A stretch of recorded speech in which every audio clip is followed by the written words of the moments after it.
سب دیکھنے اور سننے والوں کی خدمت میں محبت پر سلام۔ مولانا طاہر اشرفی صاحب کے بیٹے نے یہاں انگلینڈ میں ڈگری حاصل کی۔ ہونا تو یہ چاہیے تھا کہ جب کسی بچے کو ڈگری ملے تو مبارکباد کے پیغامات دیے جاتے، مگر سوشل میڈیا پہ اشرفی صاحب اور ان کے بچوں کو، ان کے گھر والوں کو اس وقت میرے ہاتھ اتنی گالیاں پڑ رہی ہیں کہ لوگ یہ سوالات کر رہے ہیں کہ آپ کے بچے انگلینڈ پڑھیں اور ہمارے جو پاکستان کے بچے ہیں ان کے اسکولوں کی جو حالت ہے وہ بھی آپ سب کے سامنے، اور ہمیں کہا جاتا ہے کہ آپ صرف دین کی تعلیمات حاصل کریں، اور ہمارے جو بچے ہیں آج، وہ ظاہر ہے پاکستان کے حالات دیکھ کے آپ سمجھ سکتے ہیں جہالت، غربت، افلاس اور کس ماحول میں زندگی گزار رہے ہیں۔ اب یہاں پہ ایک دو نے یہ بھی سوال کیا ہوا تھا کہ جناب یہ پیسے کہاں سے آئے، یہ اتنے اخراجات کہاں سے آئے؟ تو اس میں کوئی دو رائے نہیں ہے، یہ اخراجات آپ کے لوگ ہی دیتے ہیں پاکستان میں ایسے علماء کے، اور یہ علماء جو ہیں سب کو علم ہے کہ ان کی کارکردگی کیا ہے، اس کے بھائی کی کارکردگی کیا ہے، لوگوں کے اوپر مذہبی طور پہ جس طرح انہوں نے جھوٹے مقدمات وہاں پہ درج کرائے اور بعد میں وہ کیس جو ہے پتہ ہی نہیں چلا کیا ہوا، اور کروڑوں روپے وصول کیے۔ میں بتا دیتا ہوں پیسے کہاں سے آتے ہیں، کیونکہ شاید ہمارے جو سادہ لوگ ہیں ان کو یہ بھی نہیں پتا۔ پھر یہ جناب آپ کا جو کام کروانا ہے تو آپ نے ان کو پیسے دینے۔ پاکستان میں اگر گھر میں ایک پولیس آفیسر ہو تو پورے خاندان کی موج لگی ہوتی ہے، تو اگر اتنا بڑا ایک مولوی ہو تو وہاں پہ ظاہر ہے اس کے بھی رشتہ داروں کی، خاندان کی موجیں لگ جاتی ہیں، کیونکہ پیسے لے کے کسی کو پکڑوا دیا، کسی کو چھڑوا دیا، یہی حالات رہتے وہاں۔ آپ خود اندازہ لگائیں، یہ اکیلے نہیں ہے شرفی صاحب، جتنے آپ کے سیاست دان ہیں ان کے بچے بھی یورپ میں پڑھتے ہیں، امریکہ میں پڑھتے ہیں، ان علماء کے بچے بھی یہاں پہ پڑھتے ہیں، صرف آپ کے بچے نہیں پڑھ سکتے۔ وجہ یہ ہے کہ اگر آپ کو اتنی عقل آ گئی، اتنا شعور آ گیا، تو پھر ان کا جو چودھری پنا وہ کیسے چلے گا؟ یہ ہے سب سے بڑا ایشو، یہ ہے سب سے بڑا سوال جو جس کا آپ کے پاس جواب نہیں۔ آپ کو، آپ کے بچوں کو جب اس طرح کے علماء آتے ہیں، سیاستدان آتے ہیں، ان کے آگے پیچھے دوڑنے کے لیے رکھا ہوا، تو آپ کو دے تو رہی ہے بریانی کی پلیٹ، اور کیا آپ کو چاہیے؟ تو آپ اس سے زندہ رہیں یا مر جائیں، ان کو کوئی دلچسپی نہیں ہے۔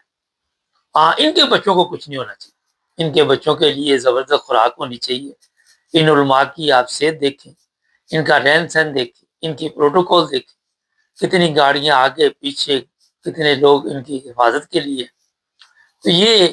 جو لوگ ہیں پاکستان میں، جیسا میں نے آپ کو بتایا کہ جب اپنے بچے یہاں پہ پڑھائیں گے تو ظاہر ہے پھر آپ کے اوپر آ کے حکمرانی کریں گے۔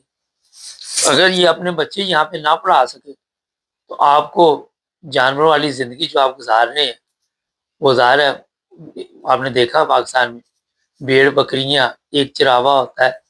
وہ ان کو لے کے جا رہا ہوتا ہے، تو آپ کے جو یہ اس طرح کے سسٹم ہے اس کو کس نے چلانا ہے؟ یہ بھی تو ایک سوال ہے نا۔ ان کی عزت پھر اسی طرح چلے گی۔ تو اس لیے جو قوم بھی ہو آج کے دور میں، اگر آپ غور کریں، یہ پیر فقیر وہ کھانا آپ کے نصیب میں نہیں جو اپنے پیسوں سے آپ ان کو کھلاتے ہیں۔ جو بڑے بڑے پیر جو ہیں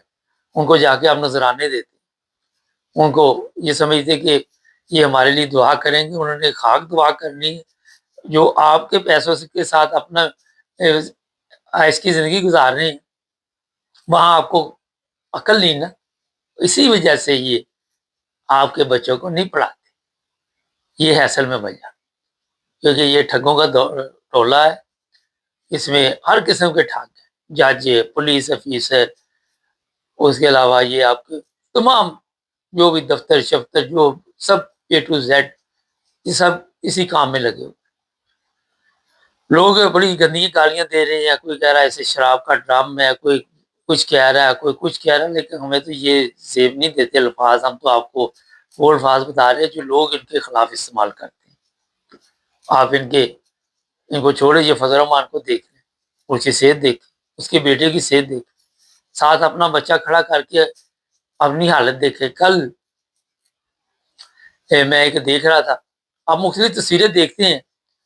کہ اس کی عمر بھی اتنی ہے، اس کی عمر بھی اتنی ہے، شکل پہ فرق پڑا ہوتا ہے، وہ ایک بہت بوڑھا انسان بنا ہوتا ہے، بوڑھی عورت کی تصویر لگا دیتے ہیں، ساتھ کسی ایکٹر کی تصویر لگا دیتے ہیں، وہ کہتے ہیں جی عمر ایک ہی ہے، فرق دیکھ لیں کیا ہے۔ تو جناب غربت سب سے بڑا عذاب ہے، جہالت سب سے بڑا، یہ بھی آپ کہہ سکتے ہیں کہ یہ بھی عذاب سے کم نہیں، اور دونوں چیزیں پاکستان میں پال رہی ہیں اور کٹھی پال رہی ہیں، اور یہ جو پالنے والے ہیں یہ وہ علماء ہیں جن کے متعلق میں ابھی آپ کو بتا رہا ہوں۔ یہاں انگلینڈ ہو، پاکستان ہو، لوگ کتنا پیسہ یہ مزاروں پہ جا کے دیتے، کتنا پیسہ جو ہے وہاں پہ نکال کے، آپ کو پتہ نہیں وہ پیسہ کدھر جاتا ہے، اور جناب وہ پیسہ ان کے حصے آتا ہے، ان کے وہاں پہ ٹھیکے ہوتے ہیں، یہ پیسے تقسیم ہوتے ہیں سیاست دانوں میں، جرنیلوں میں، علماء میں، یہ پھر پیسے تقسیم ہو کے پھر یہ جناب اپنے بچے بھی پڑھاتے ہیں، خود بھی سیر و تفریح کے لیے نکلتے ہیں، خود جو گوشت کھاتے ہیں خود بکرا ذبح کرواتے ہیں، یہ نہیں کہ بازار سے لے آؤ، دیسی گھی، اچھی خوراک ظاہر ہے۔ تو جناب آج کے حالات میں اگر آپ دنیا کے ساتھ پاکستان کے زندگی دیکھ لیں، ایران کی بات کر لیں، 45 سال سے 47 سال سے پابندیاں لگی ہوئی تھی نا، اس قوم نے بتایا کہ کس طرح مقابلہ کیا جاتا، ان کی صحتیں دیکھ، ان کا رہن سہن جا کے دیکھ، جو لوگ ایران میں جاتے ہیں ان سے پوچھے کہ وہ کیسی زندگی گزارتے، کس طرح انہوں نے اپنے سسٹم کو چلایا، ان کے سیاست دان دیکھیں، وہ 2 کمرے کے گھر میں رہتے ہیں، وہ اس طرح پروٹوکول کے ذریعے نہیں جاتے جس طرح آپ کے سیاست دان جاتے، جس طرح آپ کے علماء جاتے، وہاں پہ اس طرح علماء نہیں جاتے، انہوں نے ایک قوم بن کے دکھایا، اور آج دیکھ لیں دنیا ان کے جو بھی آنے والے حالات ہوں اس کے متعلق تو آپ کسی کو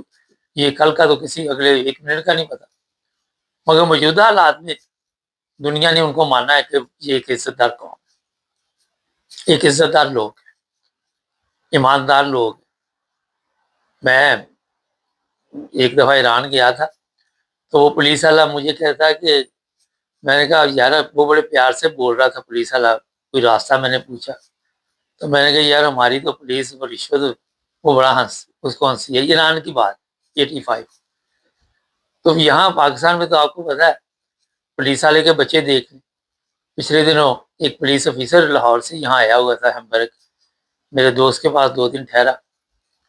وہ کوئی آئی جی کے آفس میں کام کرتا تھا، وہ اس سٹور پہ شاپنگ کر رہا ہے جہاں پہ عام پاکستانی بھی یہاں پہ رہ کے نہیں جاتا،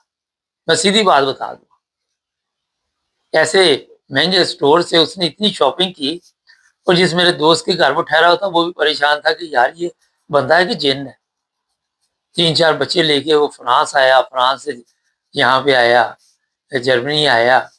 اور پھر جناب انٹرسٹی ایکسپریس پہ گیا واپس فرانس، وہاں سے وہ پاکستان گیا۔ اب وہ پولیس آفیسر کی کتنی بھی تنخواہ ہو، جو سٹور میں آپ کو بتا رہا ہوں وہ اتنے مہنگے ہیں جس کا آپ تصور بھی نہیں کر سکتے،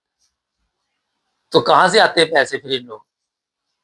یہی چیز ہے نا، جب رشوت بھی چلنی، سب 2 نمبر کام چلنے، اس میں علماء ہوں، اس میں سیاست دان ہو، اس میں آپ کی لیڈرشپ ہو، مریم روزانہ اتنے چلان کرو، لوگوں کے اوپر ڈالو، آپ کے خون پسینے کی کمائی، کتنے لوگ مرتے ہیں خودکشی سے، کبھی کسی کو وہاں پہ فرق پڑتا ہے، وہ کہتے مر گیا اس کی آئی ہوئی، آگے چلو۔ یہ ذلت رسوائی جو قوم کے بچوں کو ان علماء نے دی ہے، دین کا لوگوں کو پتہ ہی کوئی نہیں، دین کی حالت کا اندازہ یہاں سے لگا لیں۔ آج ہی وہ پولیس آفیسر، ایک عورت فیصلہ آباد کی سڑک پہ بیٹھی ہوئی ہے، وہ کہتی میرے ساتھ شادی کی ہے پولیس آفیسر نے، اب وہ بھاگ گیا ہے، ایک پولیس آفیسر آج پکڑا، بہو کے ساتھ زیادتی کرتا رہا۔ یہ پڑھے لکھے لوگوں کی حالت ہے، ایک کیس نہیں ہے، روزانہ بے شمار کیس آپ کے سامنے آتے ہیں۔ ہوتا یہ ہے کہ یار یہ تو معاشرے میں معمولی چیز ہے، اس کو لوگ سیریس نہیں لیتے، لوگ کہتے ہیں مٹی ڈالو، یہ تو چلتا ہی ہے۔ یہ